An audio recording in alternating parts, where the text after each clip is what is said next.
बिस्मिल्लाहिर्रहमानिर्रहीम। अस्सलाम वालेकुम। आज हम बात करेंगे दो अहम केसेस के हवाले से। भारत में सुप्रीम कोर्ट के जज को दहशतगर्द कह दिया है। वहाँ पर मौजूद एक मुद्दई ने, एक केस था और एक केस पर हेयरिंग जारी थी और सुप्रीम कोर्ट के जज समाअत कर रहे थे, क्योंकि एक जो नफ़रत है वो फैलती जा रही है और ये नाइंसाफ़ी की वजह से है और लोगों में गम व गुस्सा बढ़ता जा रहा है। और जो चीज़ें हैं वो शायद उनको ये लगता है कि जो अदालती निज़ाम है भारत का, वो अदालती निज़ाम दुरुस्त नहीं जा रहा और उस बुनियाद पर सुप्रीम कोर्ट के जज को और हमारे यहाँ भी अगर अल्लाह ना करे ऐसा कोई मामला हो, तो आप जानते हैं कि यहाँ तो किसी जज साहब के हवाले से कोई बात की जाए तो तौहीन अदालत लग जाती है और फिर इतना बड़ा ये एक गाली में शुमार होता है। तो इस तरह की जो चीज़ है, मैं आपको उस केस के फैक्ट्स भी बताऊँगा और मैं आपको बताऊँगा कि फिर कमरे अदालत में क्या हुआ। उससे पहले मैं आपको बताता चलूँ, हमारी पंजाब पुलिस ने एक अनोखा काम किया है। मुल्तान में एक माजूर शख्स हैं, माजूर शख्स को कब्जे के केस में गिरफ्तार कर लिया। व्हील चेयर पर मुलजिम को गिरफ्तार किया गया। गिरफ्तारी में जो पुलिस की मुद्दत में मुकदमा दर्ज हुआ, उसमें यह कहा गया कि वो बाकी कब्जा माफिया के साथ एक इमारत पर कब्जा कर रहे थे। अब माजूर आदमी कैसे कब्जे में शामिल हो सकता है, क्योंकि जो वकूआ बनाया गया वो फिजिकल किसी को डिस्पोजेशन के हवाले से था कि डिस्पोजेस किया गया है। और फिर ये मामला जब वो व्हील चेयर पर मुलजिम को पेश किया गया अदालत में, तो फिर जो मजिस्ट्रेट साहब थे, ना सिर्फ उन्होंने उस मुलजिम को डिस्चार्ज किया, मुकदमे से बरी किया, बल्कि पुलिस के खिलाफ फिर हुक्म भी दिया। दोनों टांगों से महरूम वो शख्स था माजूर जिसको गिरफ्तार किया गया। पुलिस ने आसिफ गुजर नाम है, आसिफ गुजर को प्लाट पर कब्जे के केस में हथकड़ियां लगाकर अदालत में पेश किया और पुलिस ने पेशी के वक्त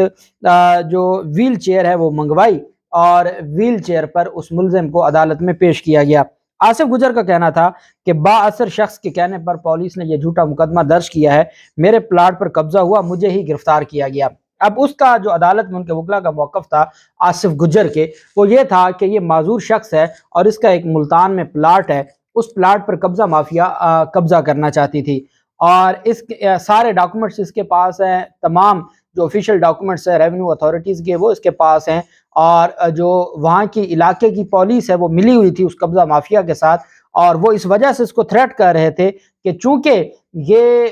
एक माजूर शख्स है तो ये हमारे सामने खड़ा नहीं हो सकेगा और ये हमें प्लाट भी दे देगा, उसके पैसे लेने हैं नहीं लेने, लेकिन प्लाट हमें दे देगा और ये माजूर शख्स हमारा मुकाबला नहीं कर सकता। जब वो माजूर डट गया और अपने हक के लिए, अपने इंसाफ के लिए, तो फिर पुलिस ने अगला ये काम किया कि हम इसको करते हैं गिरफ्तार, 4 दिन ये थाने में गुजारेगा, इसको पता चल जाएगा माजूर शख्स है। और यहाँ तो अल्लाह माफ़ करे, जो हमने देखा, जो कुछ आज़म सवाती के साथ फिजिकल रिमांड पर हुआ।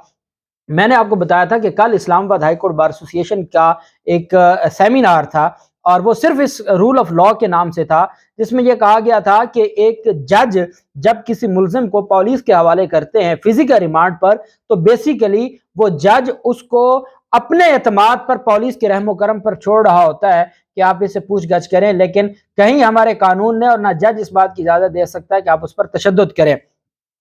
जब मुलजिम अदालत में आ जाए, और ये भी ऐसे ही हुआ है, ये मजिस्ट्रेट साहब ने अपना फर्ज पूरा किया है, ये जिम्मेदारी बनती है। हमारे यहाँ क्रिमिनल जो लॉ है, ज़ाब्ता फौजदारी सीआरपीसी, मजिस्ट्रेट के पास बहुत पावर्स हैं। अगर किसी को गिरफ्तारी के बाद अदालत में पेश किया जाता है, मजिस्ट्रेट चाहे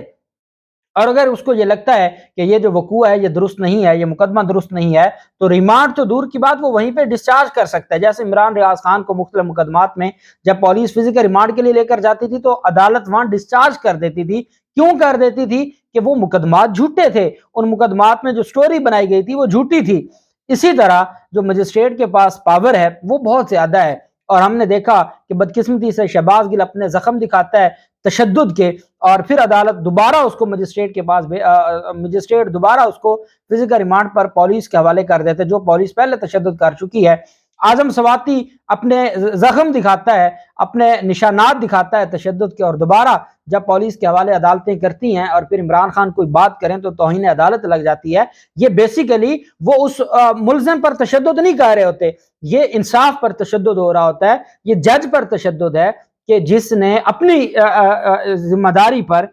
किसी मुलजिम को पुलिस के हवाले किया है और पुलिस ने अपनी कस्टडी में उस पर जुल्म किया। अब यहाँ पर आसिफ गुजर ने अदालत के सामने और उनके वकला ने अदालत को जब अपनी स्टेटमेंट दी, पुलिस ने कहा कि मुलजिम कब्जा माफिया से तल्लुक रखता है, मुलजिम कब्जा करते हुए एक प्लाट पर गैर कानूनी कब्जा करते हुए पकड़ा गया है, اس کا جسمانی ریمانڈ دیا جائے تاکہ ہم ملزم کے قبضہ سے جو ڈاکومنٹس اس نے جال سازی سے ڈاکومنٹس بنائے ہوئے ہیں وہ سارے کے سارے ہم لے سکیں۔ جب انہوں نے کہا نا کہ ملزم قبضہ کرنے گیا آصف گجر کا، تو پھر جو مجسٹریٹ تھے ملتان کے، انہوں نے کہا کہ آپ کو شرم نہیں آتی یہ بات کرتے ہوئے، جس کی دونوں ٹانگیں نہیں ہیں، جو یہاں چل کے نہیں آ سکتا، وہ قبضہ کیسے کر سکتا ہے ایک پلاٹ پر، اور آپ اس کو قبضہ مافیا کا کیسے لفظ الفاظ اس کے حوالے سے آپ بول سکتے ہیں۔ بہرحال جو پولیس تھی، عدالت نے کہا کہ جس تفتیشی نے اس کے خلاف یہ مقدمہ درج کر کے گرفتار کیا ہے، اس کے خلاف ایس ایچ او جو تھانہ ہے ان کو جوڈیشل مجسٹریٹ ملتان نے کہا کہ فی الفور اس کے خلاف کارروائی کی جائے، اور آصف گجر کو جس ملزم کا یہ ریمانڈ لینے آئے تھے وہیں ریمانڈ پیپر پہ ڈسچارج کا آرڈر کر کے اس کو بری کر دیا مقدمے سے مجسٹریٹ نے۔ ہمارے ہاں جو مجسٹریٹ کی پاورز ہیں، میں یہ سمجھتا ہوں کہ جو کرمنل لا ہے اس میں دو ہی پاورز ہیں، یا ایس ایچ او کی پاور ہے ہمارے سی آر پی سی میں، یا مجسٹریٹ کی پاور ہے کہ وہ سب کچھ کر سکتے ہیں۔ شاید اس کرمنل جو کیس ہے اس کے حوالے سے سپریم کورٹ اور ہائی کورٹ وہ نہیں کر سکتی جو مجسٹریٹ کر سکتا ہے اگر وہ اپنے اختیارات کو استعمال کرے،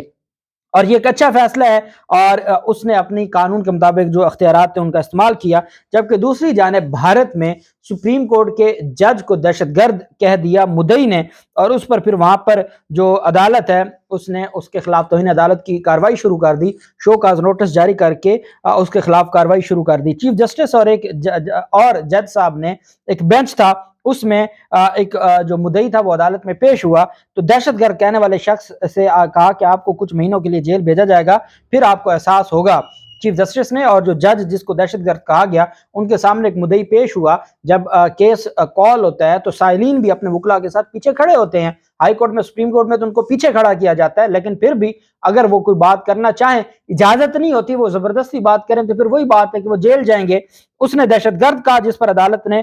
برہمی کا اظہار کرتے ہوئے اس کو شو کاز نوٹس بھی جاری کیا، اور عدالت نے کہا جب آپ جیل جائیں گے تو آپ کو پتہ چل جائے گا۔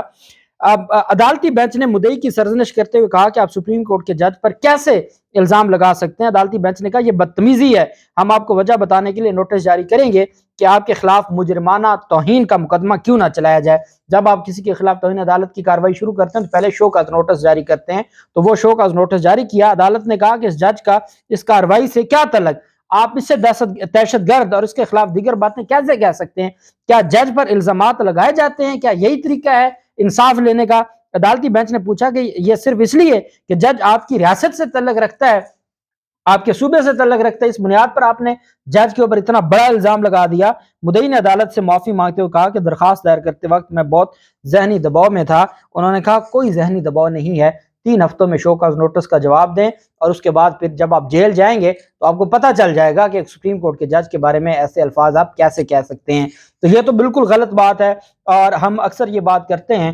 جب ہم اپیل میں جاتے ہیں ہائی کورٹ میں، تو ہم جو الفاظ استعمال کرتے ہیں، اگر کوئی سول جج ہے یا مجسٹریٹ ہے یا کوئی سیشن یا ڈسٹرکٹ جج ہے، تو ہم کہتے ہیں کہ اس کا جو فیصلہ ہے وہ انلیگل اور ان لافل ہے۔ کبھی یہ نہیں کہتے کہ جج نے جو کچھ کیا ہے، جج نے کوئی غلط کام کیا ہے، ہم اس کے فیصلے کو ڈسکس کرتے ہیں، اس کے فیصلے پر بات ہوتی ہے، ہم کہتے ہیں کہ یہ فیصلہ غیر آئینی ہے، یہ فیصلہ غیر قانونی ہے، یہ فیصلہ جو اس کا جوڈیشیس اور جوڈیشل مائنڈ ہے وہ جوڈیشل مائنڈ استعمال کر کے نہیں دیا گیا۔ یہ ساری چیزیں فیصلے کے حوالے سے تو کہی جا سکتی ہیں، جج کی ذات پر ہاں اگر آپ کو لگتا ہے کہ کسی جج نے آپ کے ساتھ زیادتی کی ہے تو اس کے لیے ایک الگ فورم موجود ہے جس کو MIT کہتے ہیں، آپ ہائی کورٹ میں جا کے اس کے خلاف درخواست دے سکتے ہیں، باقاعدہ انکوائری ہوتی ہے جج کے خلاف، یا ہائی کورٹ سپریم کورٹ کا جج ہے تو پھر سپریم جوڈیشل کونسل میں آپ اس کے خلاف درخواست دے سکتے ہیں۔ کسی بھی درخواست یا اپیل میں نہیں آپ اس کے اوپر الزام لگا سکتے، لگائیں گے تو پھر یہ بھگتیں گے۔ اللہ پاک پاکستان کا حامی و ناصر ہو۔ بہت شکریہ، اللہ حافظ، پاکستان زندہ باد۔